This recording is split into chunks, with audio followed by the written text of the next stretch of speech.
Hello everybody and welcome to another FGC Quickie, and today we're going to be talking about a topic that has been very debated much within the FGC for a while, but today we wanted to touch on it, and that is, are TOs taking all the money from tournaments? This conversation has come up today and we're going to talk about it. Stay locked in.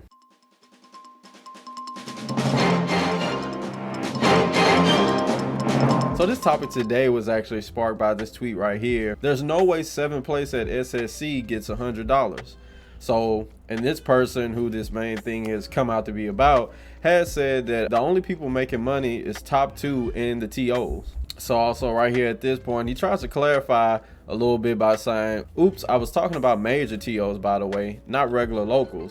The event gets free labor, they get paid well by vendors for them, and let's not forget sponsorships. Low Tide had 1,710 different attendees paying $60 just to get in each. Right here we see there's some people that actually agree with them, saying that TOs are really taking all the money that comes from these events and not even really giving enough to the people who make the events possible. While at the same time you have people that agree, of course you're gonna have people that disagree. And this person right here says, no, this guy's right. I just bought my 7th mansion with the billions of dollars that I've made TOing for a children's party game with no developer support.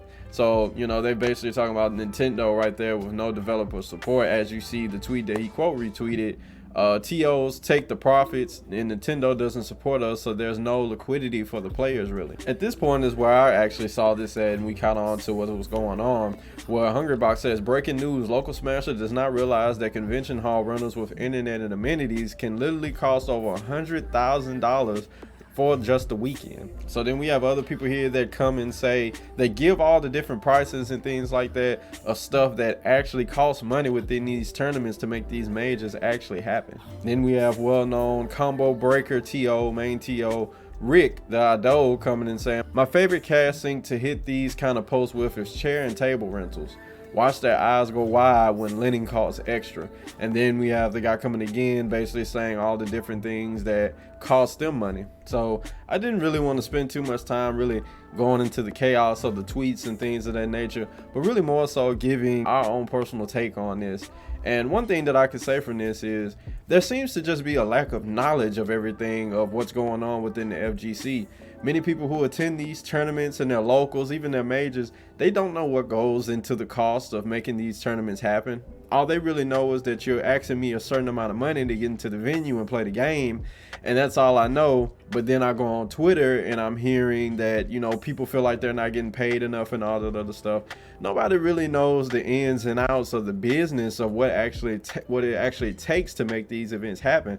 They don't break down that this costs this much, this costs that much, this is this bill, this is that bill. Most times normal people, your everyday person, really doesn't know anything about business expenses, business operations, you know, value and cost. Like, they don't know these different things. Most people are just your typical 9-to-5 workers, so they don't really know anything about what it takes to run an entrepreneur type ship or entrepreneur type event. So one thing I really think we could do to really help solve this problem is, how about people in our communities be more vocal of teaching these type of things that go on? As a community, it's really the job of the community to make sure that everybody is on board with the vision or that the goals that we're trying to accomplish. If we can break down that, hey, we need you to pay this price because of this and this and this. And I'm not saying that you really have to sit down and break down every single piece of your numbers for your tournament. I'm not saying that that's the thing that you have to do, but if we can just get people to have a general idea of, hey, you know, this is how much internet costs for an event. Hey, this is how much chairs typically cost for an event. This is how much photographers and camera typically cost for an event.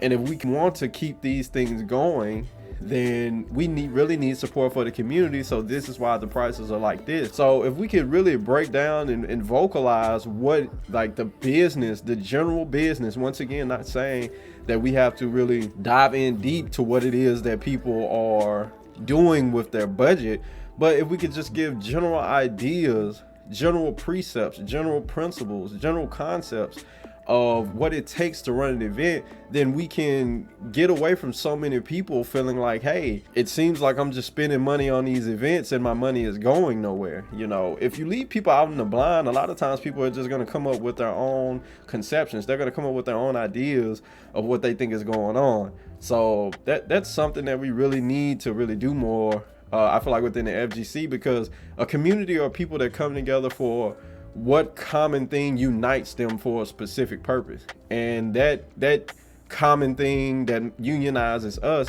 is fighting games, you know. And if we want to really push forward into making fighting game tournaments and things like that as big as it possibly can, we need as many people as we can within the community having the same amount of knowledge so that we can push forward. So that's really what I wanted to give my 2 cents on this, because, you know, we just see so much discourse and stuff like that on social media, on Twitter specifically, of, you know, people going back and forth, and it seems like most times people just really want to banter back and forth with one another. It's easy to really just shoot back and say, hey, this caused this and this caused that. So that's why, you know, like when the guy was really saying that, hey, I really don't know how much this is, it seems like the TO's taking most of the money, and then people shoot in and just be like, well, you know, people don't see that stuff costs this and stuff costs like that. But if you don't ever tell them in the first place, how would they ever know? You know, it's easy to come back with a tweet retort saying that, you know, stuff costs this and stuff costs that, but I never knew that. You guys never told me that. You know, you waited till I vocalized me saying that it seems like the money's going in funny ways for you to say that. And, you know, just like as well as the people, the TOs could come and say, hey, you never asked. So we just really need to do a better job of making sure that everybody's on the same page with these things that we're trying to do. So that's all that we have for this FGC Quickie. See you guys on the next one. Peace out.